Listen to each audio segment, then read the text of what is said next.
And now, Deep Thoughts by Brad and Gary. Hello and welcome to the Not Ready for Primetime Project. We're Gary Seath and Brad Robinson. And you're not. This week, we have Deep Thoughts on the 15th anniversary show, Brad. And we're lucky enough to be joined by Bill Kenney, the new host of the SNL Hall of Fame. Thank God. New host, yes. Oh, are we on? I didn't know we started recording. Bill, thank you for joining us to talk about the 15th anniversary show.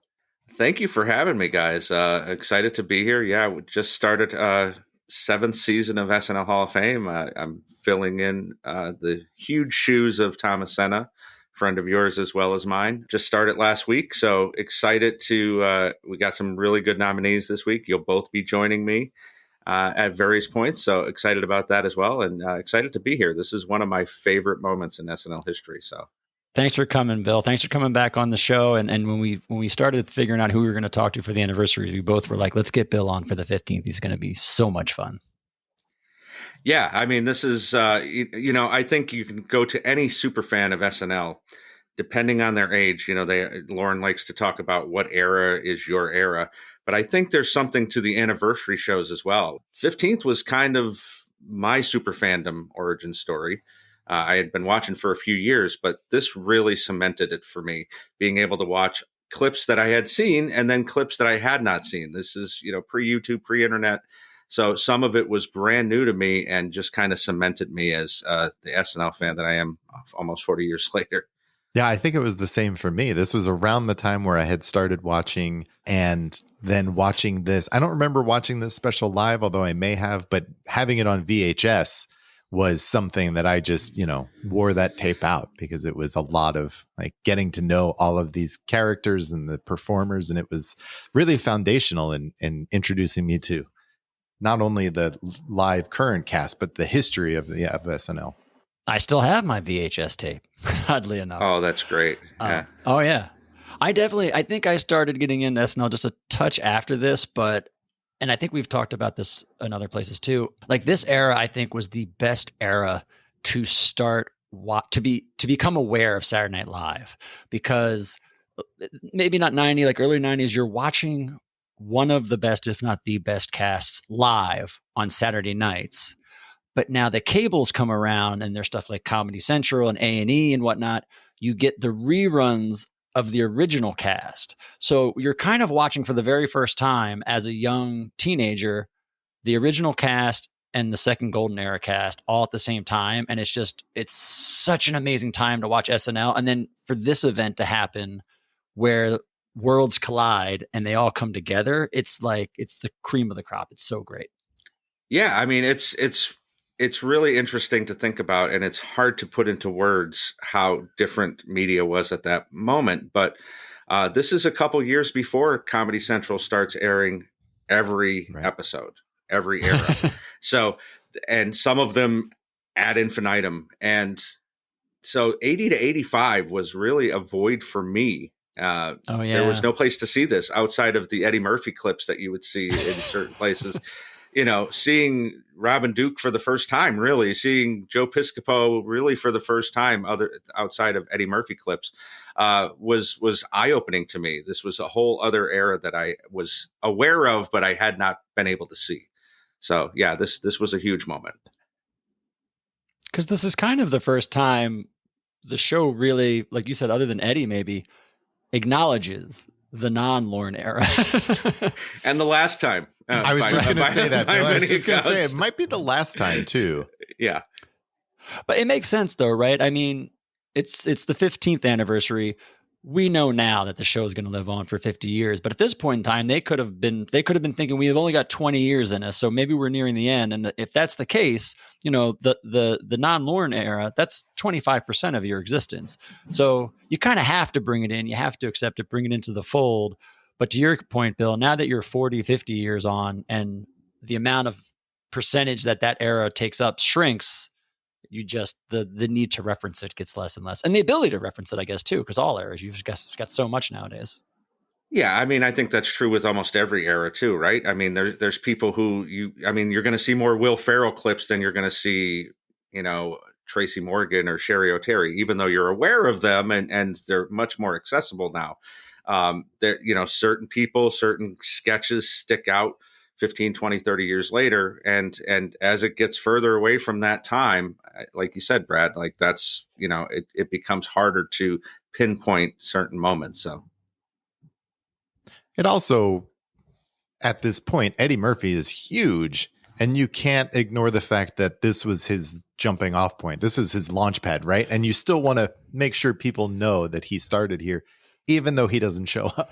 I was going to say, I thought you were going to say he's so big, you can't even get him to the show. Right. Only his entourage. One of the many strange moments that we're going to talk about from this 15th anniversary is that entourage. But having an anniversary show at this point in time really was kind of a norm, especially on NBC, right? You have Johnny Carson had specials all the time. They reluctantly made Dave Letterman do specials for late night and anniversary shows. And this is something that they hadn't done for SNL yet to this point. And I think Lorne was reluctant to do it for a while.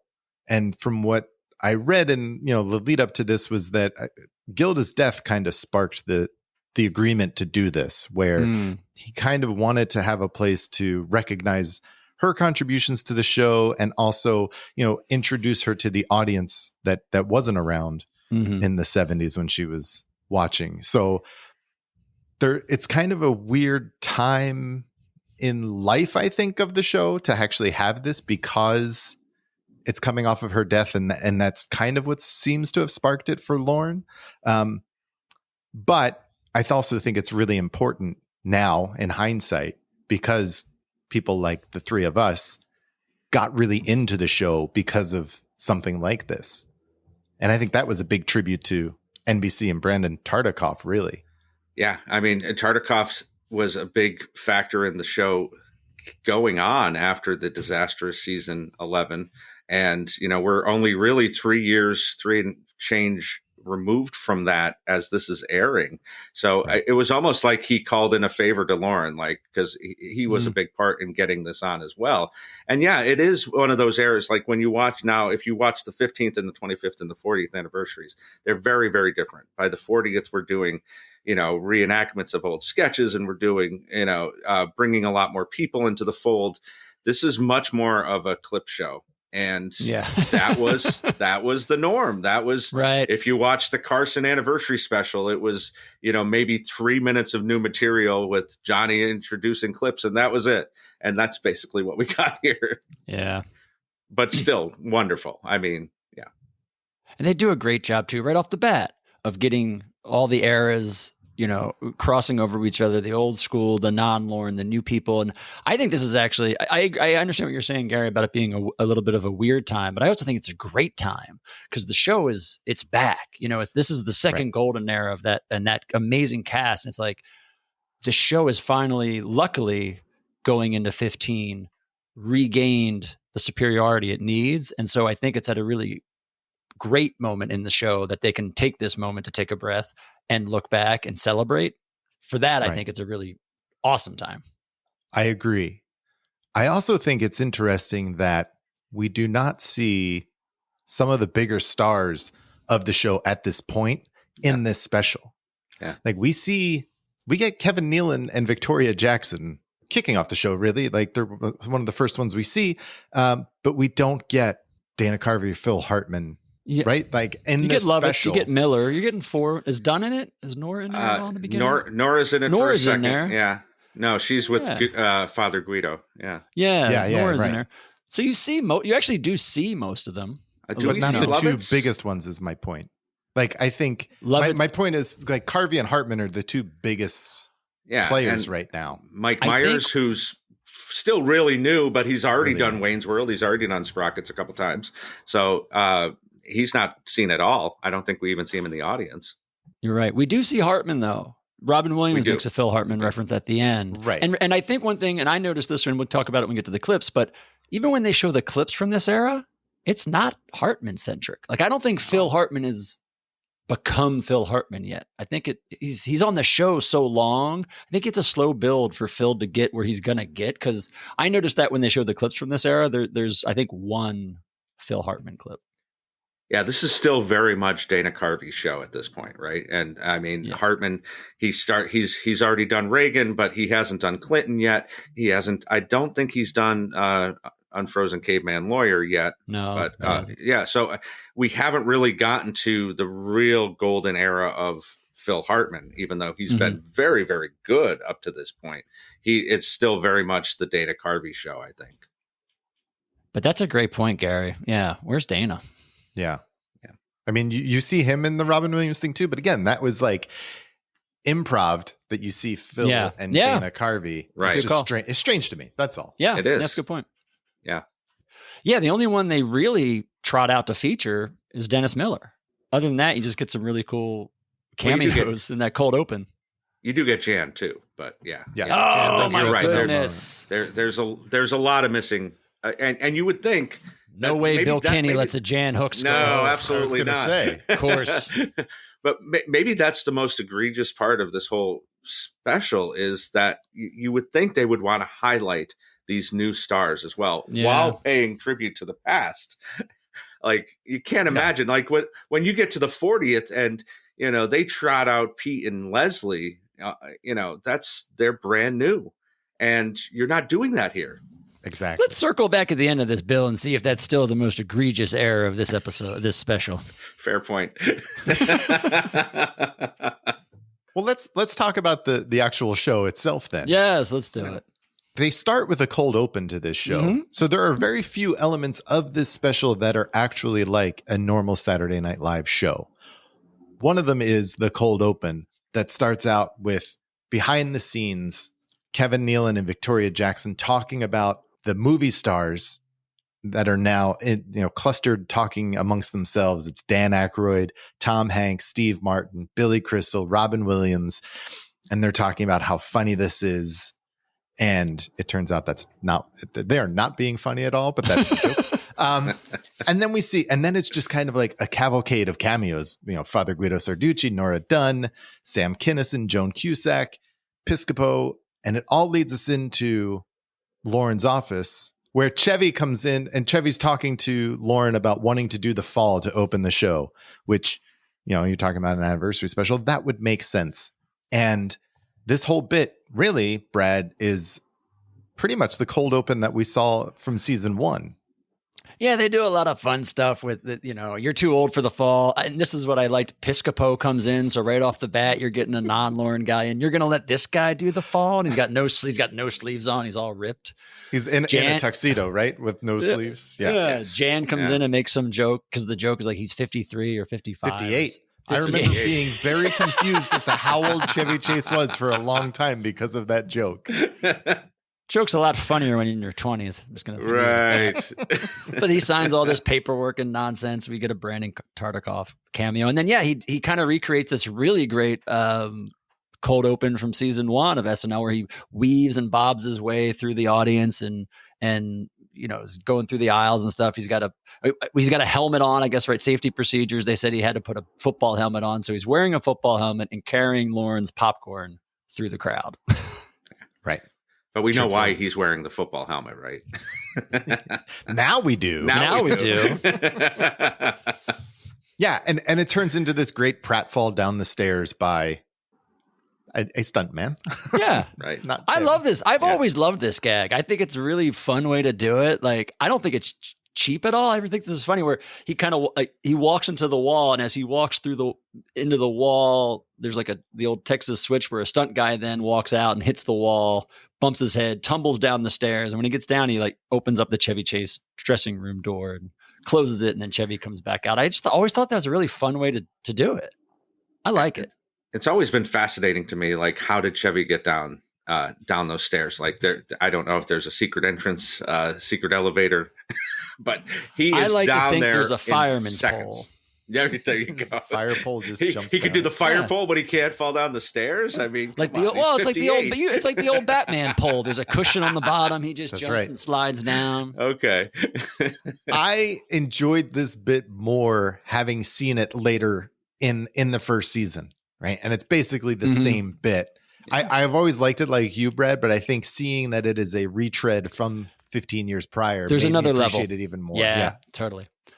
And we get to see Garrett. Garrett's sitting there, and he's milking every minute of screen time he can get. But it was great to see Garrett as well. Garrett is yelling. Garrett is very far off screen and still yelling at Chevy. Right. Garrett knows he has limited lines. He's got to get them in. Nothing Chevy, changes. don't do it, baby. Nothing changes on this show. Nothing changes. Well, that's the cold open, and it is. Again, it's one of very few elements of this show that are like a normal show. But I think having Chevy do the fall or pretend to do the fall and then doing the live from New York is the perfect way to start this. Great callback. I agree. Yeah, it's the only way to go. Absolutely. Especially at this point in the history of the show. Yeah. They start off great. I mean, they're meta. It's everything we love about the old era of the show. They're meta. They're funny. It just set the perfect tone for an anniversary show. Yeah. And mixing all those eras together, like you said, Piscopo and Jane Curtin in the same scene together is such a strange thing, especially now. It's never happened again, obviously. Mm-hmm. So to have, these different eras of the show, even 15 years in, merging together. And then, of course, I mean, we get the huge cameo that he drops the popcorn on. Right. Which is even stranger. I think in the hindsight. credits, he's listed as guy next to Garrett. Is that true? I don't know. Bill, have you not learned to not listen to half the stuff I say? I have. I know. Anyway. We're aware. Moving on. Yeah. The other element of the show that is like a typical show is the monologue. And Tom Hanks gets to come out and do the monologue. Tom Hanks is not at his peak at this point, but he is still a star and he is still a very strong host of Saturday Night Live. How dare you, sir? This was the year of the Burbs and Turner and Hooch. I believe it's the year before Joe versus the Volcano. So he's at his top and about to come down. I see what you're saying. Yeah. That Oscar he got for Philadelphia was really the start of his decline. But this is really the only way you could go with this, right? I mean, at this point in the show, we're about to enter the season when we get Goodman and Baldwin and Walken for the very first time. So a lot of the people that we think of as, these huge hosts in the history, the Mount Rushmore of really at this point you have Buck, Steve, and Hanks, right? Mm-hmm. We're going to see those other guys later on. So this is the way to go, and he's the most relevant person at this point to do something like this. So it's a good call. Yeah, he's hosted 3 times at this point. He'll host again the 4th time this year. And that's the episode a lot of people put up. If people start talking greatest episodes of all time, it's going to be a lot of people put in the Tom Hanks episode he hosts this 15th season. Yes, absolutely. It's a really fun monologue. I don't know who wrote it for him, but I think it's really good. I think his delivery is great. And it just kind of sets up, again, he kind of goes meta with talking about how it's generally seen as the weakest part of the show is the monologue, but he nails it. And I think he is the perfect person to kind of anchor that. And then he introduces the clips. The first time we see clips tonight. Welcome to the clip show. Yes. I was just going to say, so this is now it's a clip show, right? We saw our 2 live elements that we really are going to get for the night. Yeah. We have some musical performers that we'll come back to. And we have some intros, but the rest of this really is clips. And he sets up the first group of clips, which is 75 to 80. And then later we get a group of clips of the 80 to 85. And then the last 4 years at this point, which is 85 to 89. So we see a lot of clips in the show. And because there are so many, we can't possibly go through them. No. What were the things that kind of stood out to you? This 30 there's 30 segments in the original era. This was my highlight reel for many, many years of what I remember the original era. Belushi, Aykroyd, Gilda. There's a lot. There's tons of Steve Martin in here. I think they actually did a very good job of, here it is. Here's what the first 5 years were about. Because it's very long. It's very long. Yeah. And I think this is, because of the VHS tape, as you referenced, Gary, that we wore out watching this over and over again. So even recurring sketches like the Coneheads Olympia Diner, these are the clips that you think of if you watched this anniversary special over and over and over again. However many Conehead sketches there were, you're going to think of the clip that's in this one first, right? You're going to think of cheeseburger. You're going to think of Wild and Crazy Guys, just that moment. And yeah, it is very long, but they're trying to cover everything. It's lacking a lot of Garrett and Lorraine, which of course is par for the course at this point in the history of the show. But yeah, other than that, I think it does a pretty good job covering this era. Are there clips that stand out to you still as something that when you see this clip, you want to go back and watch the full sketch? Actually, Garrett probably, right? With the Kill All the Whiteys I See. Like, that's just one of those that really, really sticks out as something that you have to go back and watch the whole sketch, because the whole sketch is very, very funny. Obviously, Garrett is the highlight, even in the movie that came out in the fall. Is something that they have to highlight because, it's one of his shining moments. So yeah, that is one that I often go back to. How about you, Brad? There's not sketches necessarily or clips that make me want to go back and watch full sketches, but I was just thinking about it. You asked before, like stuff I can remember specifically from this. So there's three things. One is the Garrett Lifers Folly. I've always remembered the Garrett clip from this sequence, as well as Black Perspective with Julian Bond. It's something I had never seen that full sketch for years. I just always remembered this snippet. And the other one, and I don't know why this always sticks in my head, is the Chevy and Gilda Babs' uvula. Like, I've always remembered that joke only from ever seeing it in this clip sequence. Like, I don't think you ever see it ever again unless you go back and watch that episode. Before you even knew what a uvula was. Yeah. Yes. Yeah. Completely agree, Brad. What's missing in this for you, Brad? I mean, there's tons of stuff. It's for some people like us, we could sit here and list like 20 things. So there's no way without. Give me two. What are two things that are missing for you? Well, I'm going to go along Bill's line. There's no Chico and Suela. That's surprising. If you're going to show Garrett, Chico's and Suela is a recurring character, then it's Garrett's. I thought you'd see that. Actually, and the two things that I kind of are really deep cuts for people like us, no Mr. Mike and no Marilyn Suzanne Miller piece. I think for old school fans like us, now that you know it all, not a 13-year-old watching this video, but as a fan of years looking back, it would have been nice to see those two things. Yeah. Bill, anything that's missing for you? I'll double down on Mr. Mike. I mean, that's absolutely something that should have been included.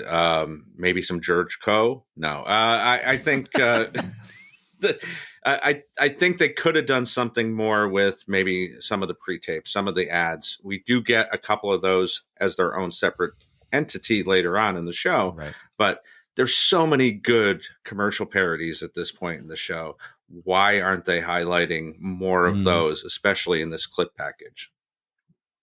It is interesting. There are so many highlights, best bits, if you would, that are missing from this, which is a shame and disappointing. But 30 clips.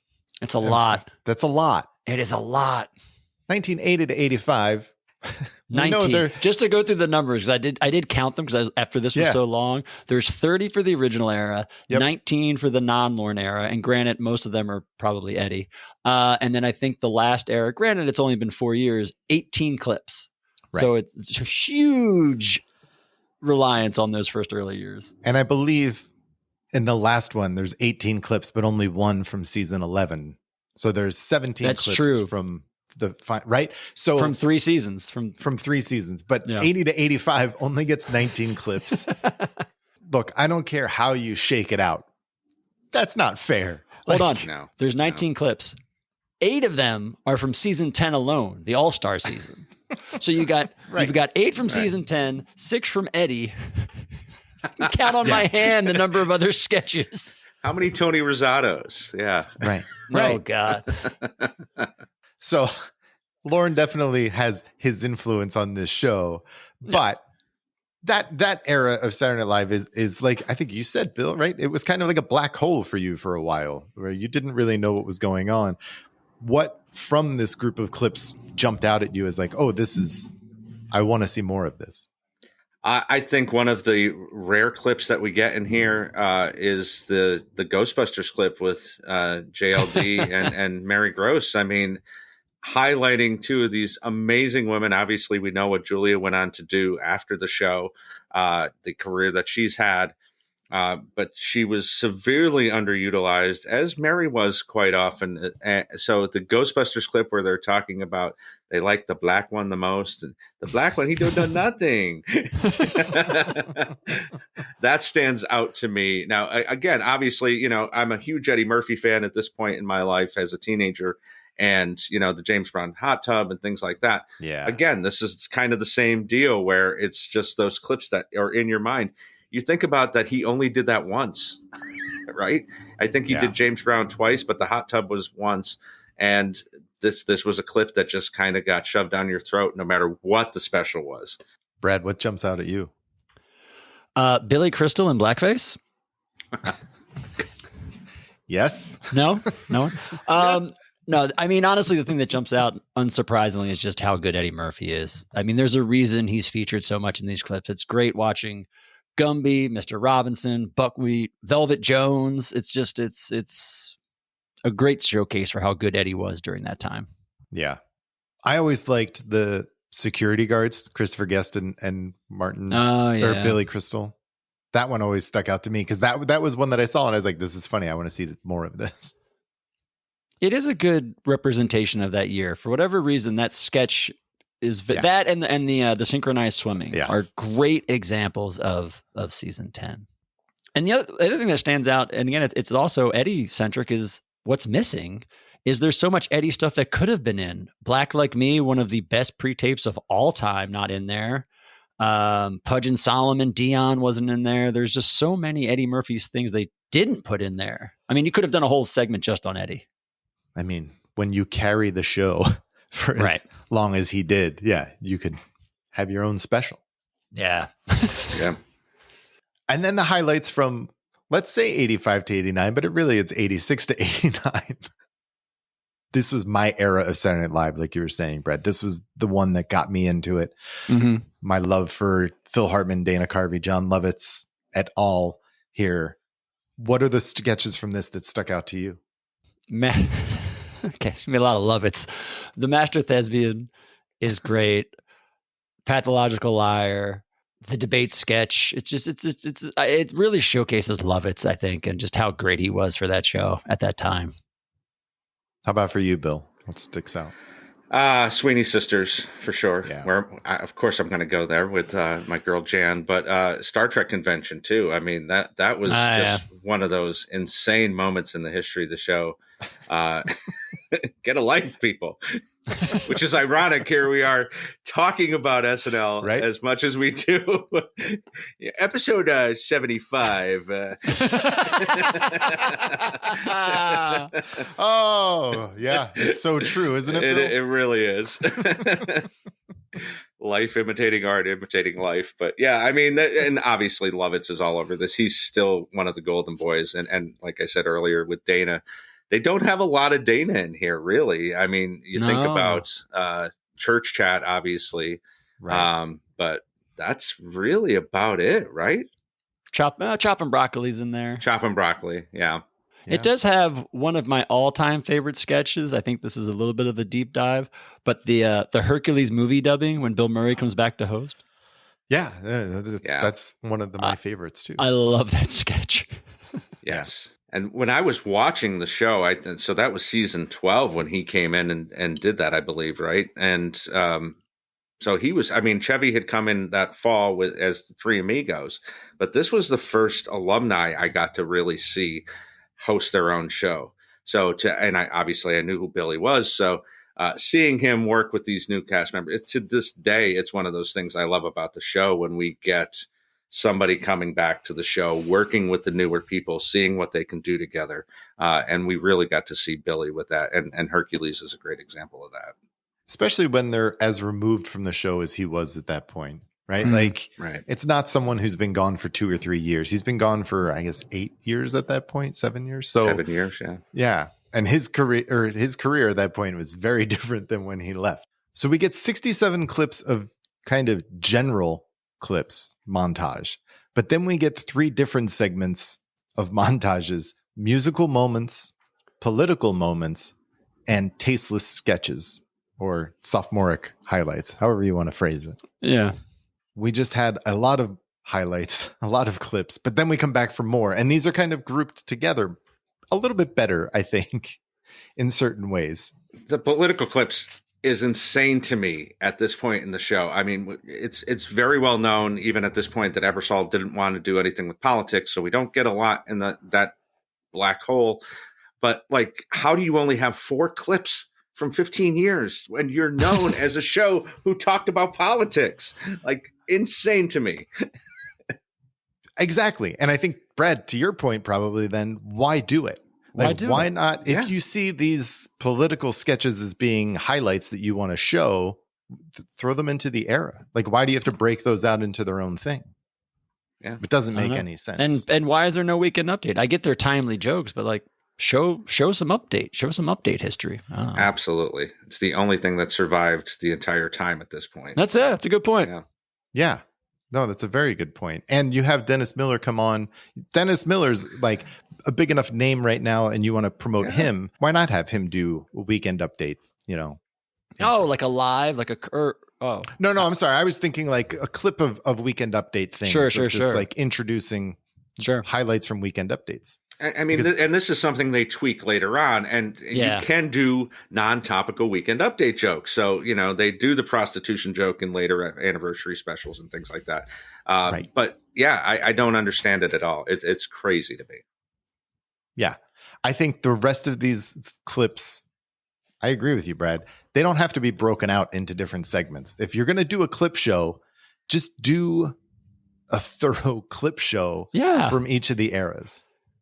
Yeah, because and the sophomoric one is similar. I think it's 5 sketches. It's like 5 little clips of things, and maybe you couldn't do it earlier in the night because you were in prime time, and these were like the quote unquote raunchy sketches. You know, because you get the Nord elevator repairman butt crack sketch, and you get nude beach. So it's like Lord and Lady douchebag. So maybe I don't know. You couldn't put that stuff on at 8 o'clock during your first hour of clips. I don't know.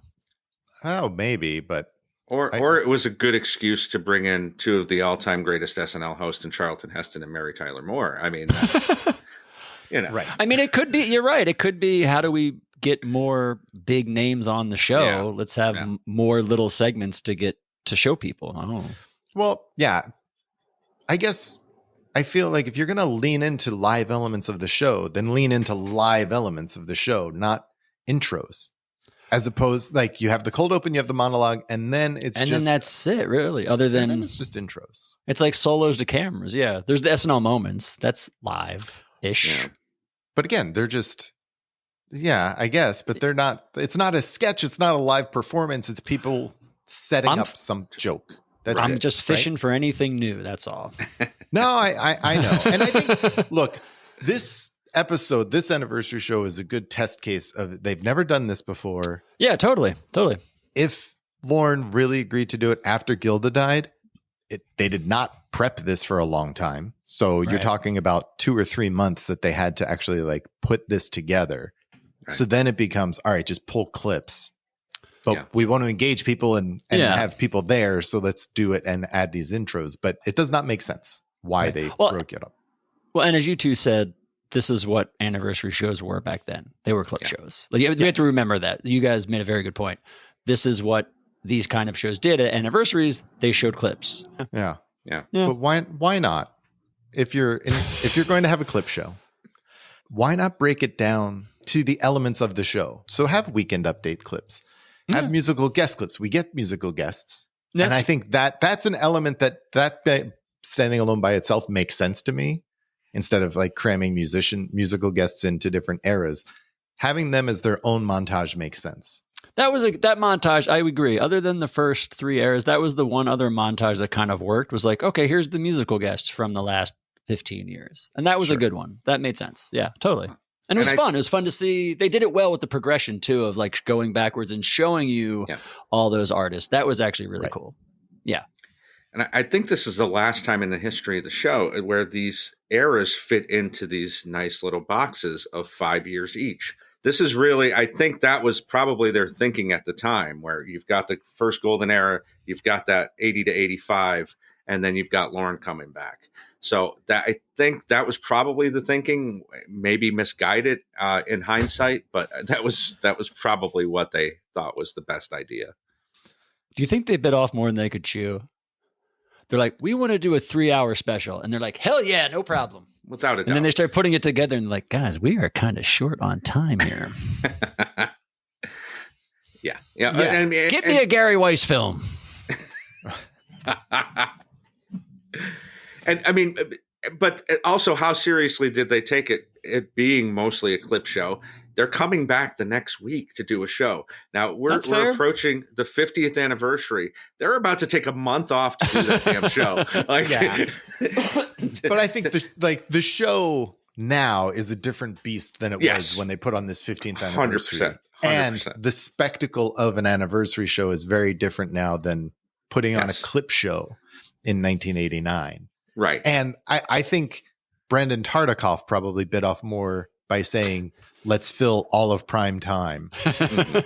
I'm giving you 3 hours, when they could have done a really nice 2-hour show and it would have been great. Mm-hmm. It's still really good. Don't get us wrong. It's really good. It's really good. But yes, I think you could have, if you tighten it, I hear what you're saying. You get rid of a couple things and you just wow it. Yeah. The musical highlights were a lot of fun. Just to go back to that real quick. Yeah, totally. It was really fun because it's such a big part of the show and has been since the beginning. And seeing just the breadth of artists and types of music that have been on the show in the first 15 years even was pretty astonishing at that point, right? Yeah. And they had, as Brad said earlier, they cover so much of it and they go in chronological order backwards. And I think that's just a fantastic way to do it. They would never, again, something they would never do today. It would take 3 hours just to do that if they started from Sabrina Carpenter and things like that and went all the way back to the Stones. But I really love this segment as a music lover, as somebody who appreciates seeing the different eras and seeing how the stage changes and the different ways they cover it. It's really, really fantastic to see. One of my favorite segments in the show. I liked seeing the 80s acts. I thought it was really fun to see a lot of really great 80s acts that you may have forgotten or forgot how hip and cool they were. Like that to me was the best part of this segment because they had some, or even people, not that you forget, but you maybe for half a second forgot, like, oh my God, I forgot they host, or I forgot they did that song on the show. And it was, they did a great job on the music montage. I think this was one of the montages that really kind of felt complete to me. And I think it's because you don't remember exactly what songs people, did on the show, but that was one where I felt like, oh, this was really good. This feels like I got a view of what the musical guests are to Saturday Night Live. Well, Gary, you bring up, since you're talking music, you can't talk music on SNL without, of course, talking about Paul Simon, who, of course, gives us one of our 2 live musical performances of the night. Go on. I know you like Paul Simon, no? Wait. Let's talk about who I do like. No. Do it. You could have went with it. Yes. It was a great transition. We do get 2 live performances. These are the other elements of an actual show that we get in this anniversary special. We get 2 performances. One, by Paul Simon. He again performs Still Crazy after all these years, because God forbid he doesn't play that. Whatever. But then, and if you guys want to talk about that, that's fine. I'll go get a coffee. It's Paul Simon. It's an appropriate way to end the show, I think. The That's Still fair. Crazy after all these years. Yeah, I mean, it certainly has been done a million times by Mr. Simon, but I think it makes sense, especially with that showing that turkey clip as it leads into kind of putting a button on the show. That was I don't hate it. That's fair. Oh, you don't hate it? I will say, and not trying to get Kara riled up, I did think it was a really poor performance. I did not like the performance of this song. You're right. Yeah, he's pitchy. I mean, who am I to tell Paul Simon how to sing? But it is a little. You have him doing it 17 other times. Just pull one of those clips. and show that. Or they could have played Since Play you're Misty for hell-bent me on twice. I being a mean, clip show. Yeah, pull one of sure. pull one of the clips on your clip show. Right. I hear what you're saying. Of course. Yeah, sure. But I understand your point, Bill. To wrap up the show, okay, fine. Yeah. The other performer we get is someone who I was really excited to see, even as a kid in 1989. Yeah. Prince comes on. Prince is introduced by Jerry Hall. They have a tie-in to the Batman movie at this point that they were both, she was in and he did the soundtrack for. And he comes on and performs Electric Chair. Oh, right. She's in that movie. Yeah. Anyway, so we get a live Prince performance, which I could never argue with the live Prince performance. And I'd like to see someone try. Well, Bill wants more Paul Simon. I want more Paul Simon. I want the boxer. I want, no, come on. You've got one of the biggest stars in the world up there on the stage. It's only the second time he's appeared on the show, I think, at this point. Yeah. Play a damn hit. You're like, Electric Chair? Come on, man. That's the beauty of Prince to me, Bill, is like, he's like, not an anniversary show. No, I don't sorry. care. But it's Prince. He's like, I don't care what you want me to play. I'm going to play what I feel like playing. That's what you sign up for when you get Prince. You've got the huge Batman sign behind you. Play Bat Dance. I don't mind. I know. That's what I was going to say. I don't mind the not playing like the hits. But I love that soundtrack. But yeah, play Bat Dance. If you're going to play a tune from Batman, I would have wanted to see or Party Bat Man. Dance. Party Man. Yeah. But again, you just try to shoehorn Prince. I mean, the man changed his name to a symbol as a big FU to corporate America. I mean, all that being said, it is a great performance of a really good song. Yeah, exactly. That's why you don't question Prince. You're like, oh, you're going to play Electric Chair? And then he goes and kills it. And you're like, well, you played Electric Chair. Thank you. I mean, they should have gotten ABBA, but okay, Prince is fine. Some of the other elements of this show that we get are the intros, right? These are all live now. We get people introducing the clips. We get people introducing the montages. We have live content, yes. We get Christopher Guest and Martin Short. That's great. That makes sense. We get Steve Martin and Buck Henry. Brad, this is one of your favorite I love this one. moments of all time, right? Yes. The Buck Henry, Steve Martin intro, I think, is one of my favorite moments of all time. It's they come out to introduce. Steve comes out and he's so overly whelmed and excited he can't talk, and he's just woo, woo, woo, woo. And after a couple, he starts waving for help, and Buck Henry walks on. He's on. They're on to introduce the last clip package of the eras, the last 4 years. And Buck comes on, and it's the first time we've seen Buck, right, since he finished hosting the finale of season 5. So he hasn't been on the show in ever. It will sadly be the last time he's ever on the show. Yeah. And the nostalgic things aside, this is just such a brilliant piece.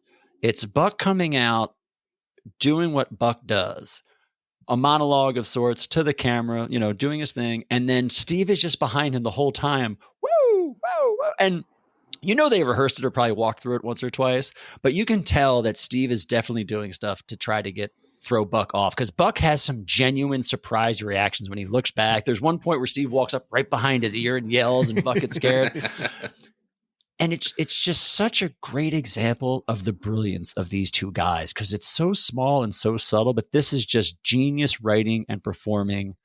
And it's one thing I didn't realize when I watched it then as a kid, but now as we've been rewatching so many of the old episodes again, it's such a callback to what they did to Buck every day when he was on. Is Buck would do a monologue and they would go behind his back, usually with a crawl, and like make fun of Bub or poke fun at poke fun at Buck. And they just literally do it behind his back, this time with Steve yelling. And then right on cue, as Buck would always do with timing and everything, as soon as he brings the ending down, and Steve's like, woo, woo, woo. And as soon as he's finished, Steve walks up. I'm okay now. And it's just so good. It's so good. It's one of my favorite things of all time. So Brad, I'm assuming number 1 is Birth of Your Daughter. Number 2 is Meeting Me. Number 3, Buck Henry, Steve Martin. And then number 4, The Day You Got Married. Is that right? This would probably slide into 2. Oh, this is 2 ahead of me. That's fair. That's Far fair. Side number 2. Gotta love the fact that Buck is still 15 years later calling it Saturday night. It says it 2 different Yes. times. It will never be SNL or Saturday Night Live to Buck. It is Saturday night. It is a shame that this is Buck's last appearance on the show in any capacity. Oh. Yeah. Yeah, he's still with us at the 25th and the 40th, so it is kind of strange that we did not get to see him. But Dennis Miller introducing the political montage. Again, whatever you think of the political montages, he fits. That makes sense. Yeah. You also get Mary Tyler Moore and Eddie Murphy's entourage introducing the Tasteless Sketches montage. For some reason, Bill, you mentioned this. It's not like Mary Tyler Moore is a known SNL host. She's hosted once, I think, at this point, and very recently. If you're going to do this, and maybe people couldn't be there, maybe there were people who didn't come and show up, you don't have really the Mount Rushmore of hosts outside of, as I said earlier, Steve and Buck and Hanks at this point. Candace. Candace, yes, Lily. Like, how about Lorraine Newman, who is in a number of Tasteless Sketches thanks to Michael O'Donoghue? Well, they do. Well, if you're going to stay in the host lane, I think that's. But Yeah. why not find somebody from the original era? Like, why not get somebody who was part of the old show to come in and do this? Like, and Heston too. Like, it's just such strange choices. I think there are a lot of strange choices made on this show when it comes to celebrity appearances. Yeah. You know what would have been better? Again, easy Monday morning quarterbacking. But, because the Heston piece was like another like weird live thing where he reads this letter. Have a featured, like a special guest. You know what I mean? Like your Penn and Tellers, your Andy Kaufman's, like someone of that vein. Do something like that. That would have been more fun and more like emblematic of the show than Charlton Heston of all people reading a letter. I don't know. I just thought as you were talking about it now, and you're talking about things of the show, Gary. I was like, that would have been something cool to see. Yeah. Harry Anderson. Harry Anderson. Yeah. Oh, that's a good one. So Charlton Heston comes out as one of these SNL moments. And there are No. Not even. That's even weirder. It's his own. They introduce him as his own thing, and he walks out and reads that letter. It's not even the SNL moment, which those were kind of cool. It's an SNL moment. I see. No, but those were kind of cool. Those 3 SNL moment things they did. Again, ways to harken back. I like those. I like the SNL moments. Yeah, that is one of the better moments, even given who 2 of the people are. Wait, you don't like Susan St. James? Questionable, even OJ? at that. I understand the OJ. Well, Susan St. James has not been on the show in how many years at this point, right? I mean, the Ebersol connection probably makes sense. He's in the audience, so and you're gonna point out the fact that she ended up marrying him so quickly, but. She hasn't been on the show in 7 years at this point. So it does set up a great Buck Henry joke. Yes. Great runner. She's the first host to marry the producer, but not the first host to sleep with the producer. That, of course, Buck Henry. Yeah. The OJ is interesting in its time as well, right? Because I mean, he's such a huge star at this point, coming off Naked Gun. Obviously, the Hertz commercials, hasn't murdered anybody that we know of at this point, but and he's still making Walter Payton jokes. Yeah, it's still all these years later making the Payton joke. So that was what was weird to me about his SNL moment was that he makes a Walter, like, I don't know, still salty, I guess. It's strange. It's very strange. Then, Bill. Your friend Jan Hooks comes out and does her SNL moment. What a great moment. I love this so much. She's so great, coming out talking about playing the most whores, which is a joke, but it's not. She references the episode. She actually does play that many whores, and she beat out who else? Buck Henry. So I love getting to see her get this moment to shine. So this is really heartwarming to see, especially in hindsight. And I think for me, I would have appreciated more of those from other either current or former cast members rather than Susan St. James and OJ Oh, yeah. and the right. Charleston thing. Yeah. That makes sense. I mean, you could have even done Garrett could have come out and referenced how many times he was forced to be in drag. Yeah. For God's sakes. Instead of OJ, because it's in that Right. clip. Yeah. Right. Yeah. Yeah. So it's a missed opportunity in my mind. Mm-hmm. But two of the more poignant moments of the night are the tributes to Gilda Radner and John Belushi. So Jane and Lorraine come on and introduce a tribute to Gilda, which, like I mentioned, she had only passed 4 months before this show aired, maybe 5. So this is still fresh for everyone there. And I think, the montage they do of Gilda's clips are very well done. And it kind of, I don't think you can incorporate all of what she did on the show in one set of clips, one montage. But I think they do a really nice job of showing the breadth of Gilda's, work and what her range, really, I think. I just think it's lovely. I love this montage. Yeah, same here. I mean, and getting to see Jane and Lorraine really for the first time on the show since they left. And really we don't get to see them a lot after this either. They never host. We see them both at the 40th, which is lovely. But to see these two amazing women who were underutilized at times on the show, especially Lorraine, to come out and talk about their friends, as you said, Gary, right after. I mean, this is just months after, and it just hit everybody so hard. She was so young. I love this segment as well. Yeah, really well put together. Actually, we should say, we keep busting the chops that it's a clip show, but the clip segments are all done really well, kind of thematically, the way they're put together. The first era started with Wolverines, ended with King Tut. The non-Lauren era, of course, opened with Eddie, but ended with synchronized swimming. This one's another really great one where it ends with that, it starts with that beautiful Gilda Radner when she does the cold open. Hi, I'm Gilda Radner. Okay, now, and they all clap. And then ending with La Dolce Gilda is just such a great ending. It's just, this is a really nice one. I agree. Yeah. Yeah. It's beautiful. Yeah. And then Dan and Jim Belushi come out and introduce a montage for John. Again, I don't think you can capture everything that John Belushi was in a montage. But to your point, Brad, this I think is really well done as well. I like this one. I'll be honest, I don't like it as much as Gilda's. I thought Gilda's was really, really good. Maybe just because this came after I felt that way. But also the intro was kind of weird with Dan and Jim. Like everything's been celebratory up to this point. And this is almost the very end of the show. This is the last thing we get before the Paul Simon performance.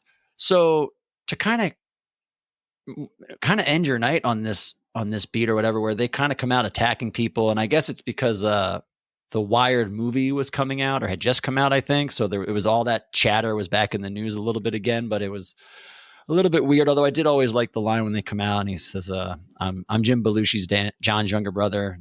I'm Dan Aykroyd, John's other little brother. I always liked that. But again, another great, you get all the hits here. It's all there. It's really fun. Yeah, it's really a good way to. I agree, though, Brad. There are moments where it's the anger is just so palpable, especially from Dan, and rightfully so in a lot of ways, obviously. But is this the right forum for him to be doing it? I guess he's seeing it as they're in prime time. There's tens of millions of people watching. So maybe this is the best way to get out the word that, they feel like John has been slandered from this book and now the movie. So maybe that was kind of the thinking behind it, but it does feel a little jarring after so many good feel-good moments throughout the night to just have Dan so angry. But yeah, the clips themselves are fantastic, and it's a really good way to honor John. It's crazy to think that we've only lost 2 people on the show at this point, so they both get really big moments. And that's very, very good to see. It's interesting to me watching them so close to one another.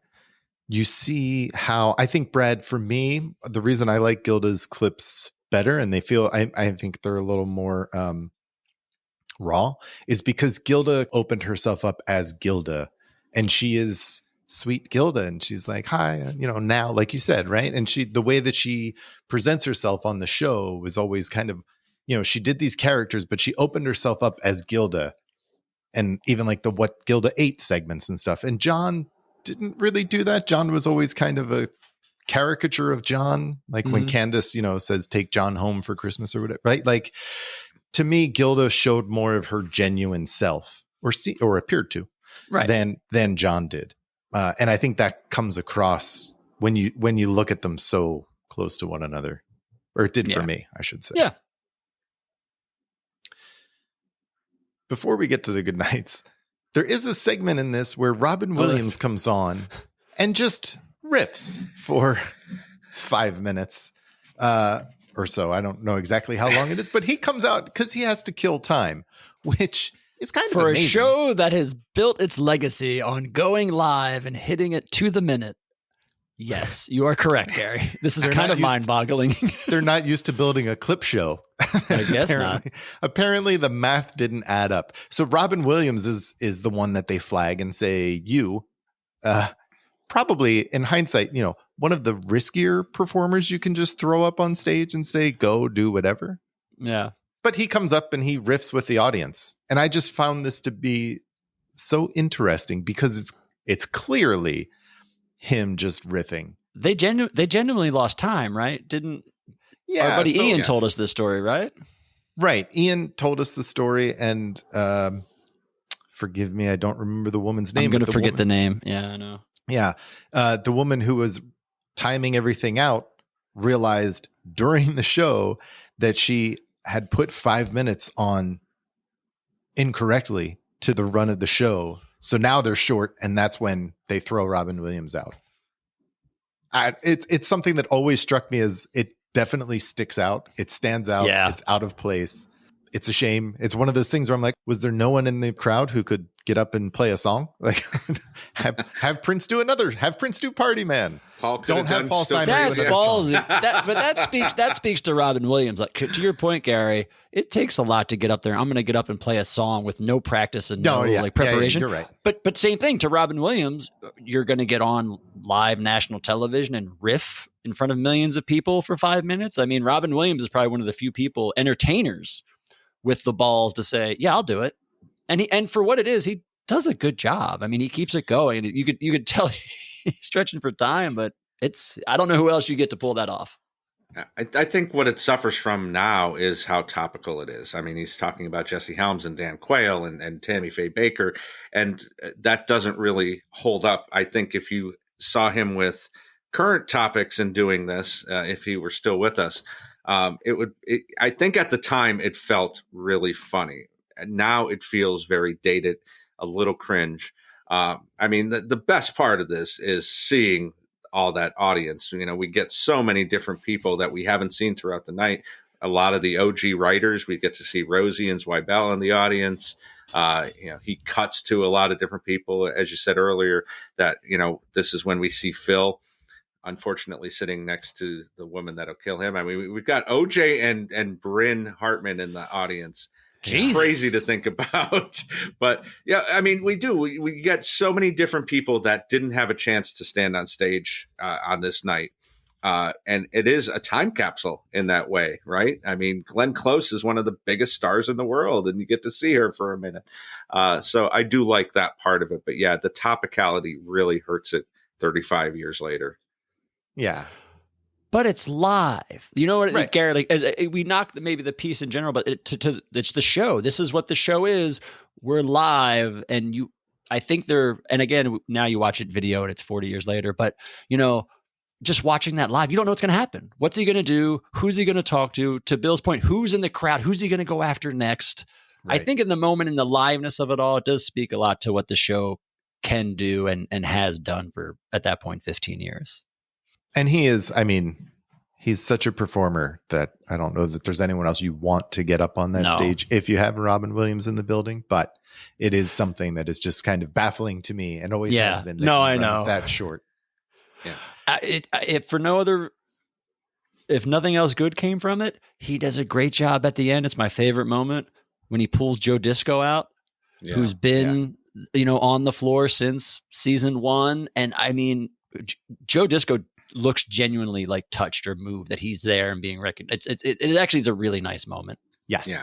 That is. And that's, you also get that genuine Robin Williams too. Yes. Someone who's for all, everyone says how caring and lovely he was. Yeah, that's a really nice moment. Yeah. And luckily we close out the show with Paul Simon and Bruce Willis reminding us that he's going to be on next week to host the show. Why they didn't have him just riff for 5 minutes, I don't know.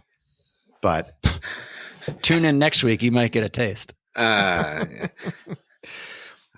that's it. That's the anniversary show. Yeah. I think, clip show. Okay. Was the first one of these that they did. Right. They definitely had some, hiccups here and there, but all in all, it was fun. And for, 11-year-old Gary, I thought it was great. It introduced me to this whole world of Saturday Night Live. Well, Bill, we like to know, what are your final thoughts on the 15th anniversary show? Yeah, it's a true time capsule. And again, to really put a point on it, that this was all we had. This was something that you could turn to. You can't, when I show my daughter old clips of SNL now, all I got to do is go on YouTube.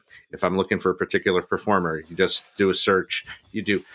This was what we had. And, cable would be coming and things like that. But to have this VHS tape that you could throw in and watch for 2.5 hours and watch all of your favorite performers and some performers you weren't even aware of who became favorites of yours because of this. It's really, I'm very happy to have been the age I was when this happened, because it made me such a fan of this show all these years later. Brad, what are your final thoughts? I love this show. I mean, we can sit here. It's very easy to sit here and nitpick this show years later, but this was prime SNL viewing. It's the first anniversary show they did. I think they did a great job highlighting and showcasing things. Maybe, you could lose a couple of the clip segments and have maybe a third musical number or something like that to make it feel more like a show. But again, I don't think, and Bill, you've mentioned this before, we just can't stress enough what a huge deal this was when this came, to have an SNL anniversary show, a highlight show, bringing all these eras together. And it's just, I'll go back and watch this over and over again. It's great. Let's not forget that if you wanted to rewatch Saturday Night Live, you could catch occasional reruns, and just, they would be miscellaneous shows on Saturday nights. You would have to, tape a show on your VHS recorder, on their VCR, and go back and you could watch them again, but you never knew what you were going to get. Right. And yeah, I think this was a great way to see more than what was currently on. Yes. Bill, this was great. Thank you so much for joining us and talking about this show. Thank you guys for having me. This is when you guys asked me to do this one, I was really excited because, again, like this 25th and the 40th are great. But from the younger perspective of what this show meant to me 3-4 years into my fandom, to be able to go back and rewatch this and enjoy it again was a thrill. And it's always great to talk to you guys. Yeah, man. Thanks for coming back. Tell our audience where they can find you and listen to you now. You have a new show.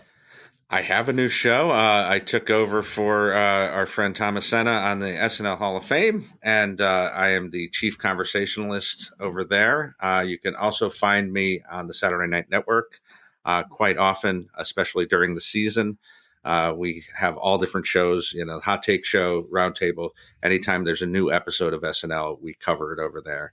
And you can follow me on most of the socials at BKLove73. Great.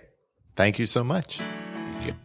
Next week, we have more deep thoughts, this time on the 25th anniversary show. Seems like a natural progression. It's going to be a lot of fun. We'll be joined by Mark Malkoff. Mm-hmm. But before then, in a couple of days, we have My SNL Story with Marilyn Suzanne Miller. It's a great conversation with one of the original writers from SNL. Mm-hmm. So check that out next week. More deep thoughts. Until then, good night and have a pleasant tomorrow. Have a pleasant tomorrow. Thanks for listening to the Not Ready for Primetime Project. If you're enjoying what you're hearing, please take a moment to rate and review the project wherever you find us. You can find us on social media everywhere at NR4PT Project. The original music for Deep Thoughts is provided by Jacob Spiewak. The announcer is Jason Taylor. Good night and have a pleasant tomorrow. Get a life, people.